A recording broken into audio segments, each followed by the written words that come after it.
심지어는 이런 경우도 빅텍에 대한 저항이 됩니다. 이 케이틀린 제너. 지금 케이틀린 제너에 대한 갑론을박이 지금 미국에서 지금 지난 주말에 엄청 뜨거웠어요. 이 케이틀린 제너는 제가 한번 소개해드린 적이 있어요. 어떤 문맥에서 소개해드렸냐면 지금 그 뉴섬 그 캘리포니아 주지사가 지금 까딱하면 주민 소환당하게 생겼거든요. 주민 소환당할 경우에 캘리포니아 주지사 선거가 붙을 거 아니에요. 지금 캘리포니아 주지사 선거에서 검토되고 있는 두 사람이 한 사람이 케이틀린 제너고요. 또 한 사람이 그 리차드 그레넬 DNI였었죠. 아마 국가정보국장이었고 그 다음에 트럼프 정부 때 국가정보국장 그리고 그 다음에 저걸 했죠. 저기 독일 대사 주 독일 대사를 했죠. 리차드 그레넬은 동성애자입니다. 그러니까 이제 캘리포니아에서 검토되고 있는 공화당 측 후보 2명, 거론되고 있는 후보 2명의 한 명은 이 케이틀린 제너라는 사람이고요. 또 한 사람은 이제 리차드 그레넬. 그러니까 리차드 그레넬은 동성애자고 케이틀린 제너는 남성이었다가 60살이 넘어서 무려 66살 때 트랜스젠더로 여성화된 사람이에요. 결혼해서 애 6 있는 사람이. 이 사람은 이제 젊은 시절에 1976년 올림픽 10종 경기 데카슬론에서 금메달을 땄고 그게 이제 사진에 저기 보이는 저 브루스 제너입니다. 왼쪽이 젊었을 때 사진이고요. 오른쪽이 그 사람이 66살 때 트랜스젠더로 완전히 바뀌고 이름도 그때 케이틀린이라고 이름을 바꿨을 때의 사진입니다. 공화당 활동을 쭉 해왔고요. 2021년 이제 공화당 그 캘리포니아 주지사 후보 중 한 명이고 이 사람이 이제 왜 요새 저쪽 애들로부터 심각한 공격을 받고 있냐. 이 바이든 행정명령에서 트랜스젠더가 그러니까 남성이었다가 여성인 사람 그런 트랜스젠더가 여자 스포츠에 와서 출전할 수 있게 하겠다. 뭐 바이든이 그따위 얘기를 했단 말이에요. 거기에 대한 반대예요 지금. 그거 반대하고 있는 주가 한 10몇 개 되고요. 그 반대하려고 입법을 준비하고 있는 주가 30몇 개 됩니다. 심지어 아주 유명한 여성 레즈비안 스포츠맨이 제일 유명한 사람이 유명한 사람 중 하나가 그 테니스 하고 있는 나브라틸로바죠. 나브라틸로바도 이건 말이 안 된다. 트랜스젠더가 어떻게 여자 스포츠에 와서 하냐. 이 트랜스젠더를 좀 뭐라 그럴까 이게 트랜스젠더는 좀 다르게 취급해야 된다라는 입장의 페미니즘이 있어요. 터프, 트랜스젠더 익스클루시브 레디컬 페미니즘. 그러니까 트랜스젠더는 별도로 취급해야 된다라는 입장의 급진 페미니즘. 그게 이제 터프라는 건데 우리 같은 경우에 터프가 박근혜 대통령 지지 시위, 석방 시위를 한 적이 있죠. 터프가, TRF가. 저는 뭐 거기에 그렇게 크게 동조적이거나 그런 입장들에 대해서 이런 건 아닌데 아무튼 이런 세태가 있다. 특히 미국은 이 동성애자 또 유명한 사람 있죠. 저 마가 노래 부른 그 가수도 그렇고 그 노래를 프로듀스한 그때 브란다 스트라카도 그렇고요. 또 아까 말한 리차드 그레넬 그리고 지금 이 양반 그러니까 케이틀린 제너 이런 사람들, 이런 사람들이 이 MTR 운동에 계속 같이 가고 있는 사람들이 있어요. 이 마가 트럼프 리퍼블릭 운동에 뭐 양심적 최소한 그 점에 관해서는 왜냐하면 제가 여기 왜 양심이라 그랬냐면 트랜스젠더가 양심이란 소리가 아니라 이 사람이 남성인데 여자로 트랜스한 사람들이 여성 스포츠에 출전하면 안 된다라는 주장의 근거가 이 케이틀린 제너의 근거가 뭐냐면 이거는 공정성의 문제다. 그러니까 낳았던 시점에 이미 남자로 나서 골격이나 신체적인 그 상태가 남자로서 자란 사람인데 그런 사람이 여성 스포츠에 들어와서 오리지널 여성들하고 같이 경쟁한다라는 건 공정하지 않다. 그 얘기를 하고 있는데 그걸 가지고 자기의 트랜스젠더 입지를 가지고 자기의 정치적 야망에 이용해 먹는 천하의 몹쓸 것이라고 좌좀들이 다 칼 뽑고 지금 덤빈 거예요. 지난 주말에. 그러나 저러나 그럼에도 불구하고 꿋꿋이 이런 주장이 나온다. 이거. 지금 제가 이 얘기를 왜 드리냐면 이런 움직임 하나하나가 빅텍에 대한 공격으로 바로 이어져요. 상대방이 역사 말살, 문화 말살, 캔슬 칼처. 상대방이 기후변화. 상대방이 젠더 평등. 상대방이 인종차별 철폐. 그러니까 미국이나 서방 사회를 시스테믹 레이시즘, 체계적 인종차별이 지배하는 사회라고 해서 인종차별 철폐. 그런 거 없는데 그거 주장하고 있죠. 상대방이 PC 분노 주장하죠. 자기들이 정한 기준 외의 건 전부 낙인 찍어가지고 파괴해라 아니야. 상대방이 무한 해체를 주장하잖아요. 그래가지고 이게 엉금해서 한 집을 이뤘잖아요. 상대방이. 그래서 제가 말씀드렸죠. 이거를 인터섹셔널 막시즘이라고 부르는 사람들이 있다. 인터섹셔널 막시즘이라는 건 뭐냐면 기후변화 환경, 젠더 평등이라는 페미니즘, 그다음에 페미니즘 동성애죠. 젠더 평등은 주로 그런 쪽이죠. 그다음에 말살 문화 이래버리면 이제 그건 문화와 역사 해석에 관한 거. 그다음에 무한해체 그럼 철학에 대한 거. 이게 인터섹셔널 그게 하나의 교집합을 이뤄서 하나의 합집합 내지 교집합을 이뤄가지고 한솥밥이 됐단 말이에요. 그리고 그 한솥밥에 맨 위에서 칼 들고 설치고 있는 게 빅텍 검열관이라고요. 자, 그런데 이쪽도 한솥밥이 된 거거든요. 그러면 이쪽도 정통 보수도 있지만 우리나라를 현대문명의 핵심 가치, 개인 자유, 진실 존중, 시장, 민주주의, 그 다음에 신앙과 영성에 대한 존중, 이런 현대문명의 핵심 가치를 섬기는 주권국가로서 강화시켜 가겠다. 보스 파퓰리즘이란 말이에요. 보스 애국주의, 애국민중이라고요.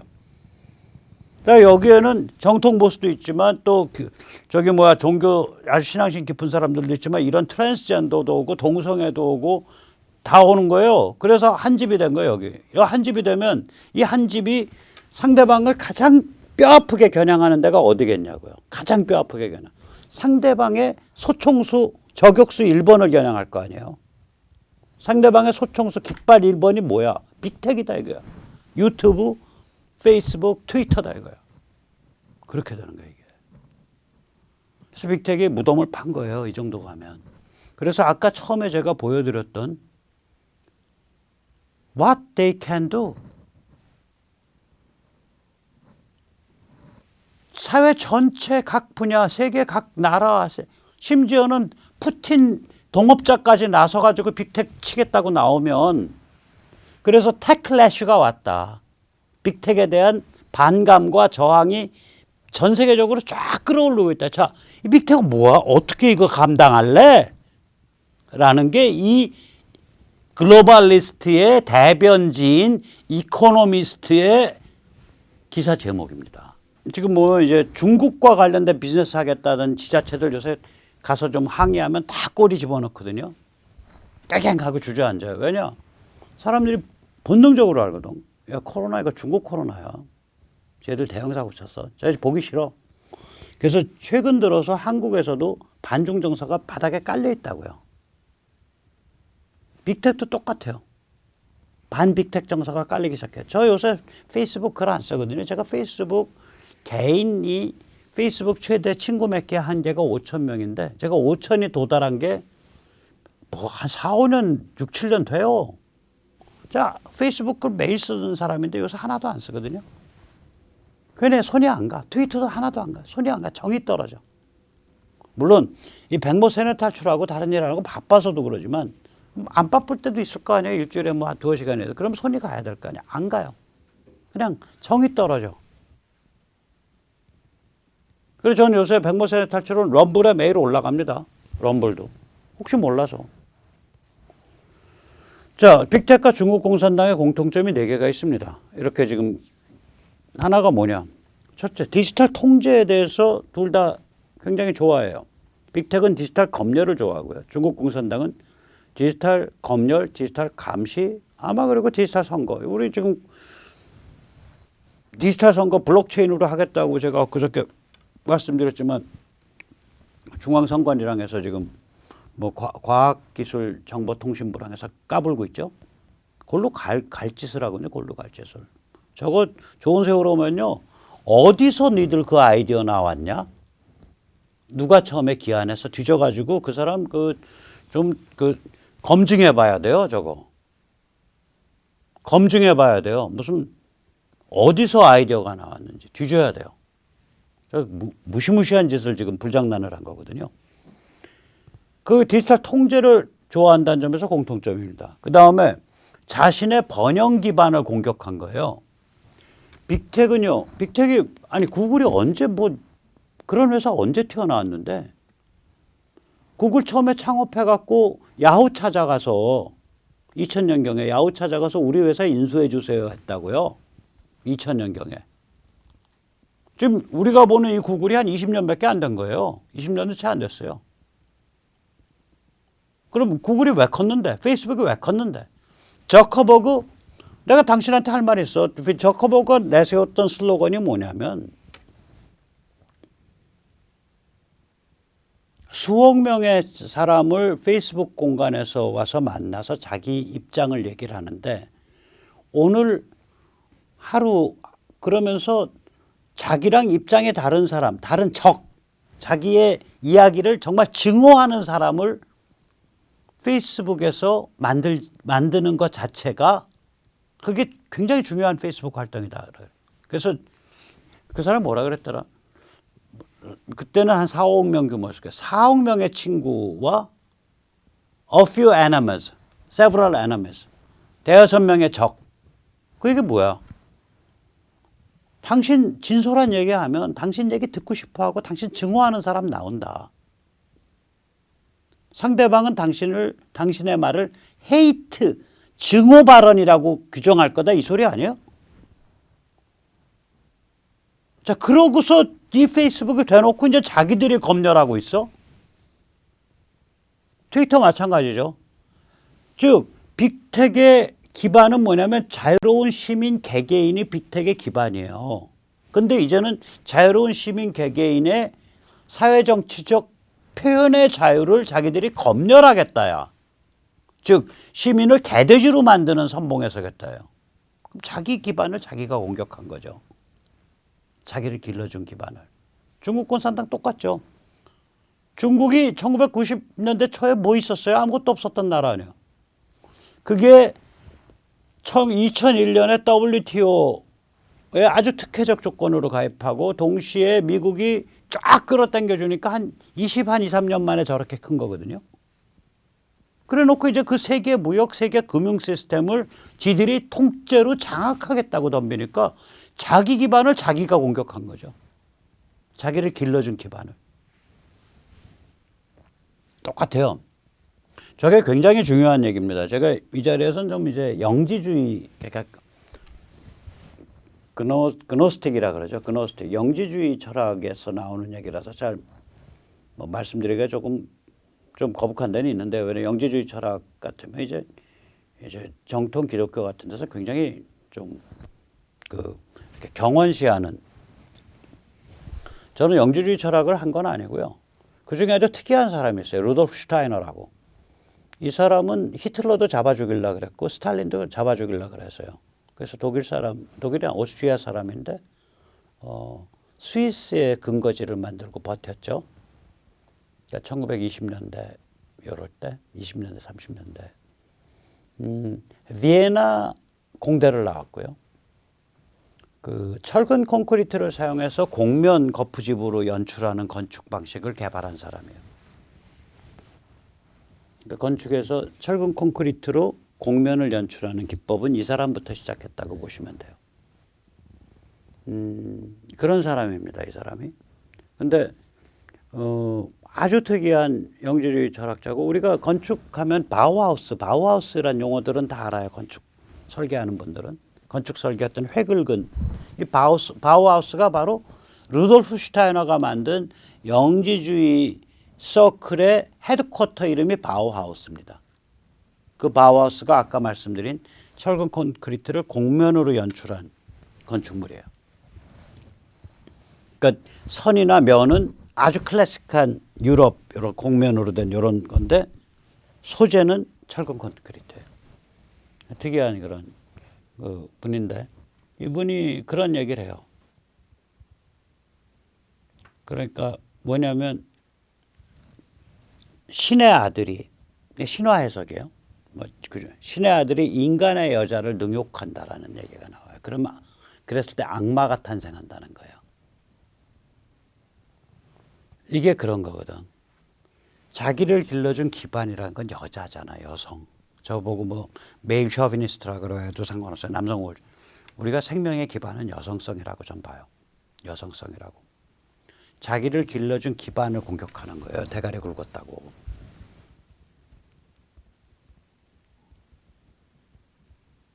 이게 악으로 가는 지름길이라고요.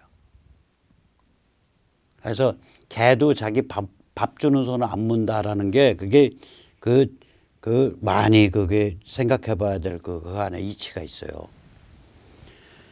자, 그다음 이 자들이 또 세 번째, 그러니까 자신의 기반을 공격한다. 이는 두 번째 특징. 세 번째 특징은 뭐냐면 기술 원리를 배반해요. 이 자들이 똑같아요. 이 빅테크 어디서 돈 번 거예요? 결국은 인터넷으로 돈 번 거잖아요. 인터넷으로 돈 벌었다 그러면 인터넷의 핵심 철학은 뭐냐면 스마트 엣지입니다. 센터의 지능은 최소화시키고 사용자 측의 지능을 높인다는 게 인터넷 망 철학의 기본이에요. 그래서 이 사용자, 자유로운 개인의 지능을 극대화시키고 망 센터의 지능은 최대한 낮춘답니다. 그래서 이 자유로운 개인들이 주변에 이렇게 모이고 한 동네, 그걸 도메인이라고 부릅니다. 도메인은 하나의 독립성을 가져요. 망 다 깨져도 도메인 안에 통신은 또 돌아간단 말이에요. 하나의 도메인은 하나의 라우터에 의해서 대변되죠. 라우터라는 건 도메인 내의 통신과 도메인 밖의 통신을 연결하는 연결점이에요. 그래서 망과 망이 연결된다. 그래서 인터넷입니다. 망간. 그때 망은 뭐 하나, 그럼 넷이 뭐냐? 넷이 도메인이 되는 거예요. 큰 라우터는 밑에 도메인이 크죠. 맨 작은 라우터, 가정이나 사무실에서 쓰는 공유기, 그건 도메인이 굉장히 작은 거예요. 작은 도메인, 작은 도메인에서 중간 도메인이 만들어지고 중간 도메인에서 큰 도메인이 만들어지고 그런 큰 도메인들이 펑펑 연결되고 그래서 인터넷입니다. 망의 이름이.